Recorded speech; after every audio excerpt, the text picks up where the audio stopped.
Okay, sorry in advance because this video is gonna be a little, oh, so you can already see, it's gonna be a little shaky because I'm just holding the camera. We're gonna go over how to do your polar project. This is a major grade, so you really wanna make sure you do all these things correctly. We do have a rubric, so make sure if you want 100 that you do everything in these 4 right boxes. Let's go ahead and look at what needs to be included in the project. Okay, so you're going to be investigating the 4 different polar graphs. Limassol has 3 examples because remember you have the inner loop, the convex, and the dimple. And you're going to be doing all of this in PowerPoint. At the bottom, I show you what each slide needs to have. You're going to have a minimum of 7 slides. I say minimum because a lot of people like to do Limassol on 3 different slides, and that's fine. If you want to put them all on the same slide, that's fine too. So on the first slide, you need your project title, your name, and your class period. So here is my project. Project title, name, class period. You can name it whatever you want. Don't be crazy. Okay, slide number 2. I'm gonna do cardioid. Now we are doing all of this on Desmos.com. So I am going to go to the internet and go to Desmos. Okay, let's start graphing. When you get to Desmos, it's gonna be a rectangular graph. We don't want a rectangular graph, we want a polar graph. So you're gonna come over here to this little wrench, and then you'll see where it says grid. You're gonna click the one that's polar, and then just click out because you're done. Okay, so here's my polar graph. You can zoom in, you can zoom out, but you get it. Okay, over here is where we're gonna type in the equation. So I'm gonna say R equals 3 plus 3 cosine. And then I need to type in theta. If you can't figure out where the theta button is, you can actually just type in the word theta and it'll turn into theta. Cute, there's my cardioid. Okay, so let's go back to my PowerPoint. This slide is cardioid. Okay. And then I want to put this equation and this picture on my PowerPoint. The easiest way to do that is snipping tool.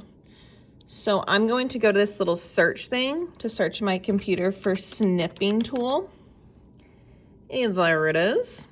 And this lets us basically like highlight the picture and copy it. If you don't know, you're gonna click new and it gives you this little cross and you're gonna click and drag what you want to copy.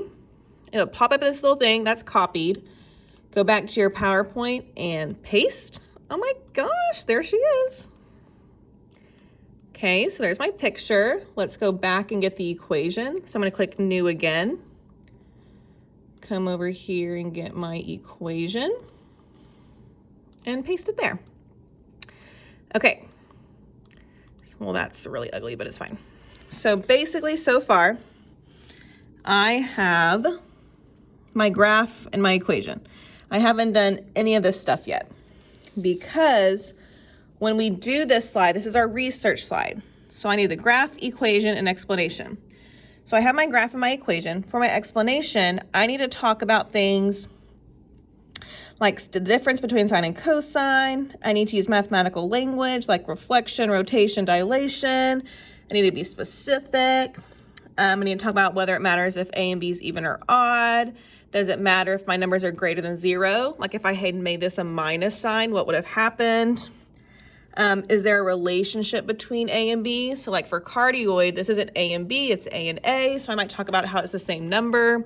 So on this slide, I'm gonna have like a bulleted list, like the graph is on the positive x-axis because I could say if I changed the graph to sine, this would happen. So like talking about how sine and cosine would be different. And then adding a bunch more stuff about what changes you could make and what effects it would have on the graph. If you don't know what effects it has on the graph, you're going to come back to your graph and start changing these numbers. Change cosine into sine and look at what happens. Change this plus into a minus and look at what happens, and talk about that in your PowerPoint. So you're going to do that for cardioid, limacone, rose, and lemniscate. Again, remember limacone, you need 3 examples, whether you have all 3 pictures on one slide or each slide is a different inner loop, convex, or dimple. Now, lemniscate's kind of weird on Desmos because it doesn't let you type in r squared like you need. You have to type in r equals. So if you wanted to solve this for r equals, we would square root the other side. So if you want to square root this side, you're going to come down here to this keyboard, and then square root is right here. So I'm going to do the square root of 9 sine 2 theta. And there's your lemniscate. So you have to put it in the square root instead of saying r squared, but that's fine. We can do it. And then talking about that. Okay, so that's all the investigating slides. So slides 2 through 5, we're good. The next piece is your masterpiece. So on your masterpiece, you have to include at least 4 different graphs and create some kind of cool picture here. So if I want to use this, that's one graph. I'm going to click down here to write another graph. So maybe I want to add like a rose. And then I can add another graph. So like 3. That's too big. Let's do fun. Let's add another one. R equals 7. Oh my gosh, fun. Okay, so here's my masterpiece. So my masterpiece are these 4 pictures made up of these 4 equations. Now it says on your rubric, has to have at least 4 different graphs, so it can be more if you want to make it really cool. And the equations have to be accurately represented and related to the appropriate graph. So I have to make sure I show that these equations go with this graph. So the way I'm going to do that is when I go to my PowerPoint, and I have my new slide called SAP's Silly Surprise. How do you spell surprise? Oh, like that. Good job. Wow, that's the title of my masterpiece. Cute. Okay, so I'm going to use the snipping tool guy. Oh, I have it here. To get my graph.